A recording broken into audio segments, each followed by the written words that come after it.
The Bhagavad Gita. Our social studies textbooks tell us that it is the holy book of the Hindus. Should one read the Bhagavad Gita as a religious book then? That would be a little odd, because the Gita predates organized religion itself.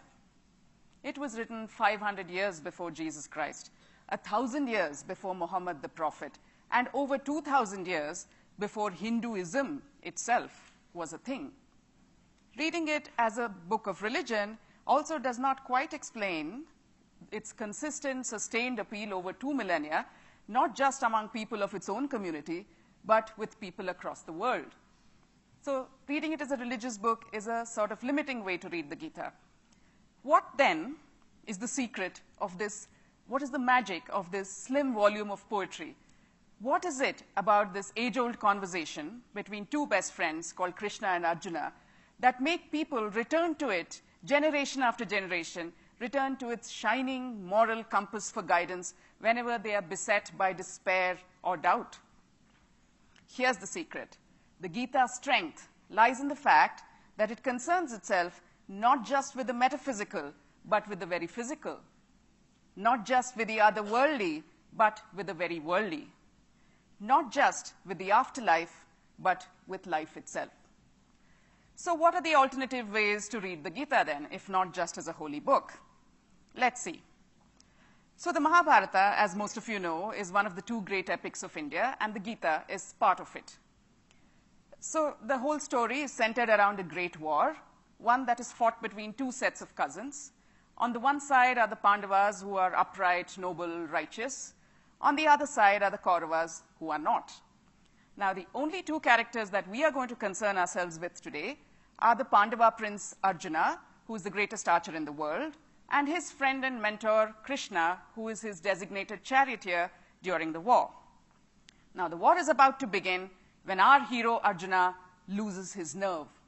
The sudden realization that he is about to destroy half of his closest family strikes him like a thunderbolt, and sick with despair, he lays down arms and turns to his friend Krishna for guidance. The two of them have a conversation, and we know that conversation today as the Bhagavad Gita.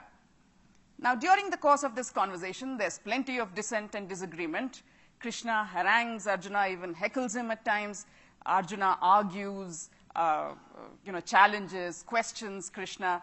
But through all of this, neither of them is ever offensive, needlessly aggressive, or confrontationist, which makes the Gita a primer on the art of civilized debate, one that should be essential reading for everyone, particularly Indian television panelists.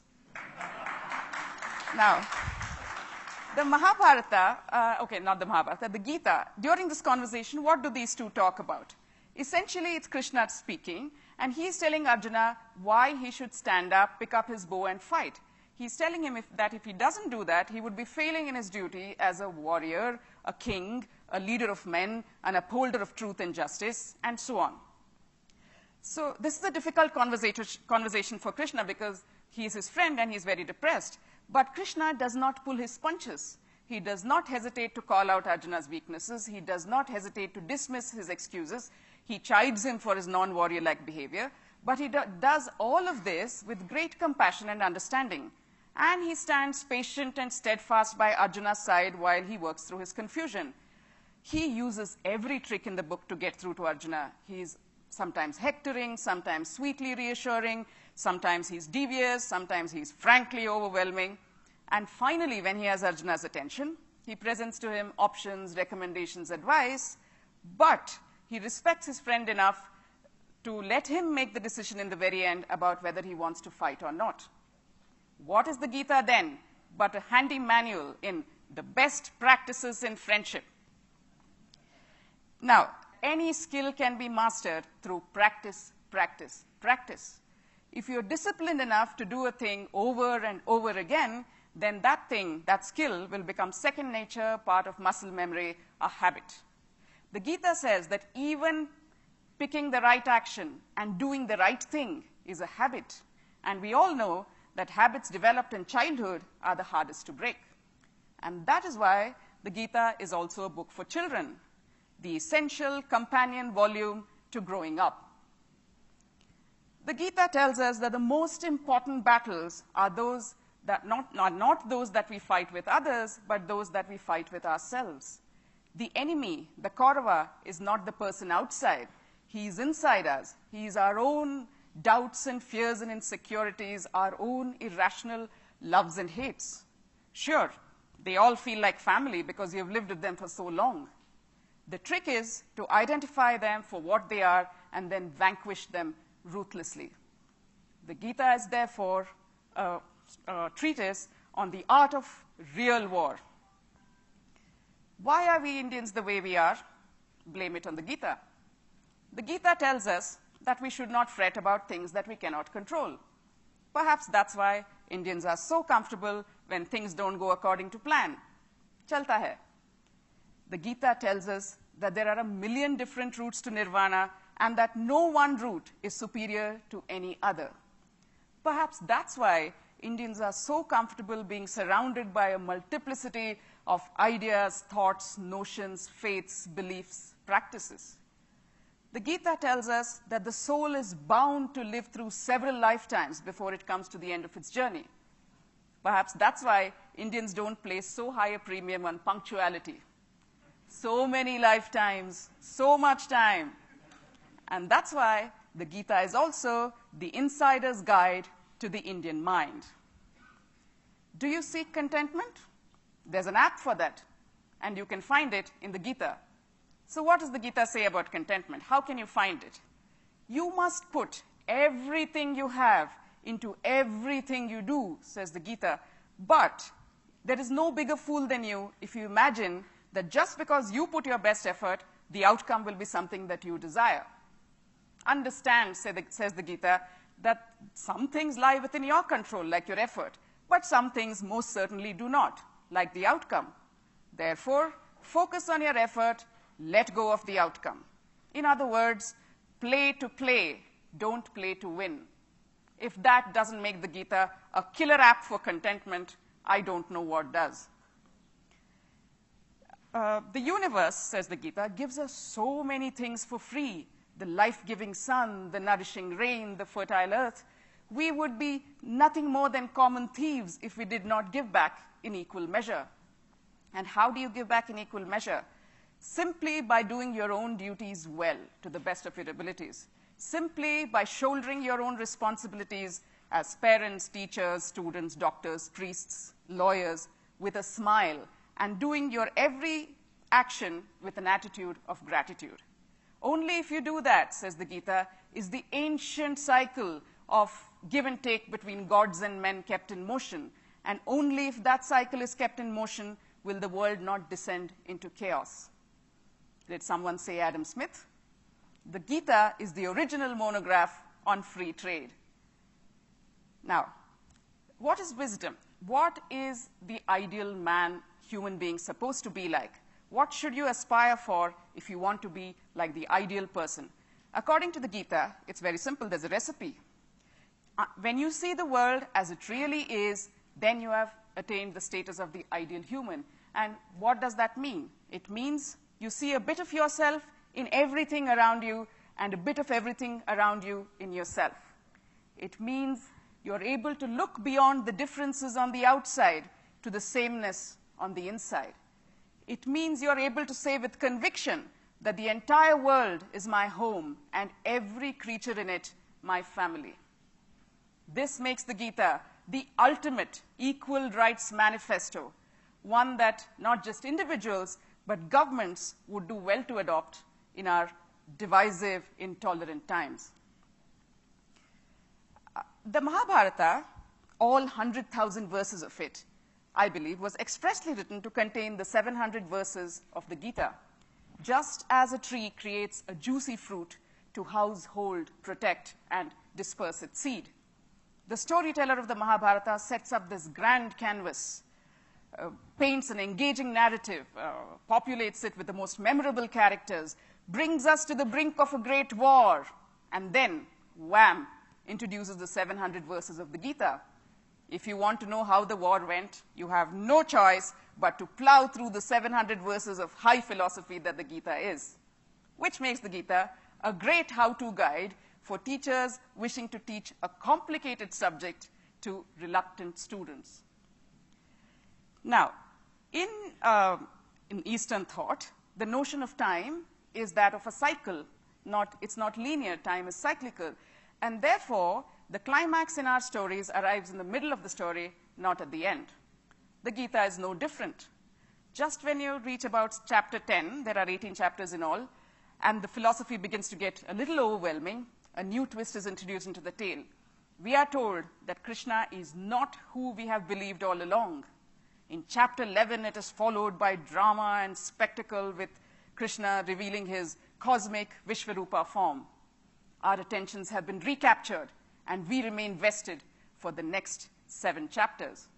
If you were looking for a guide on how to write a riveting bestseller, you need to look no further than the Gita.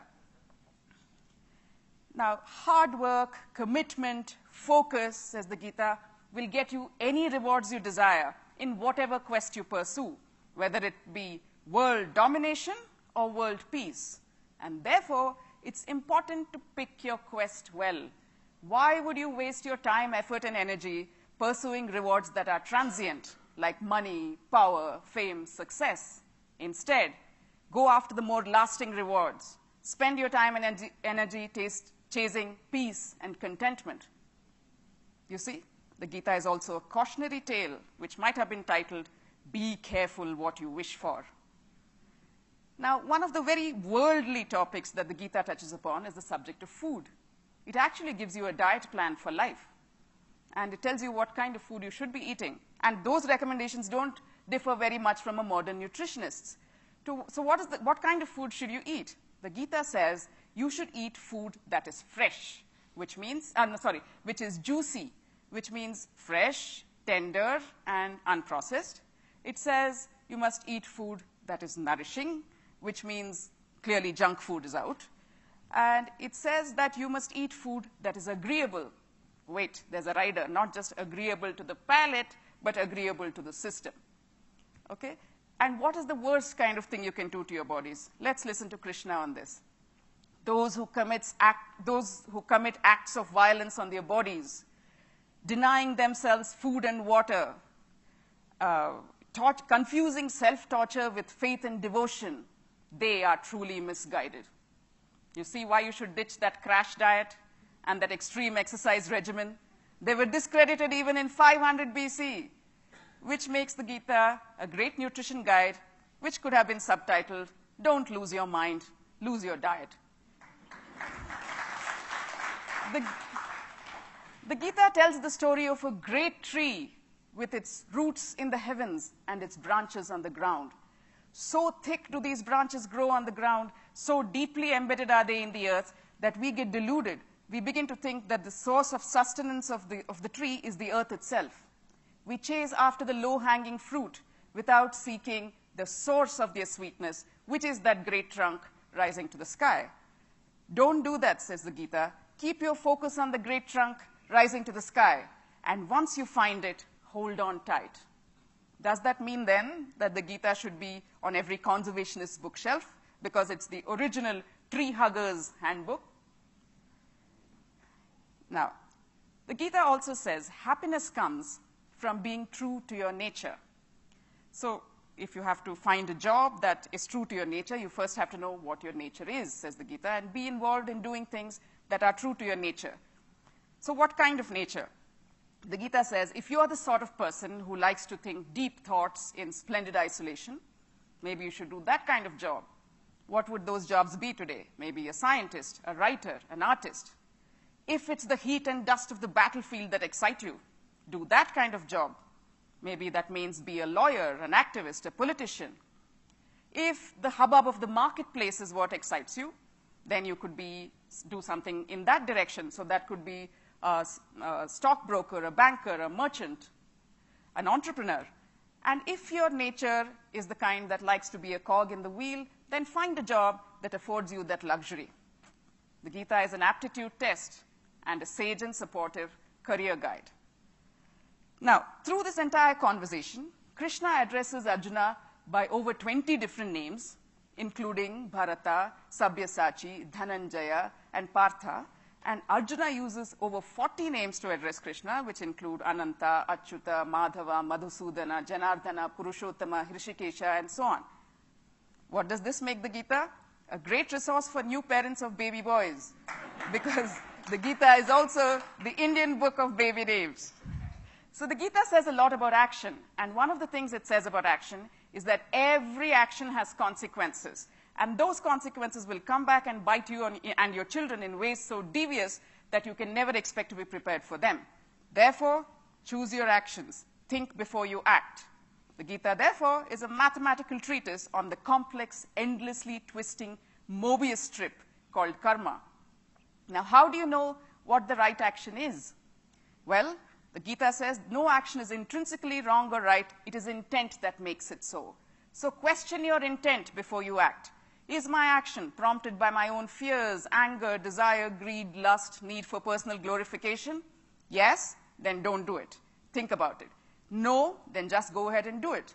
The Gita is a flowchart for life with an infinite if-then-else loop. And then, if the world seems to be going to pot, says Krishna, don't fret, Arjuna. Be assured that a savior will rise from your ranks to make things all right. If the pendulum swings too far in one direction, rest assured that change is coming and the pendulum will swing right back in the opposite direction. Eventually, a middle ground shall be found and order restored. We have no reason to doubt Krishna. We see evidence of this all the time around us in morals, politics, and fashion. And therefore, the Gita could also be a song whose name was Don't Worry, Be Happy. 18 is the number of books in the Mahabharata.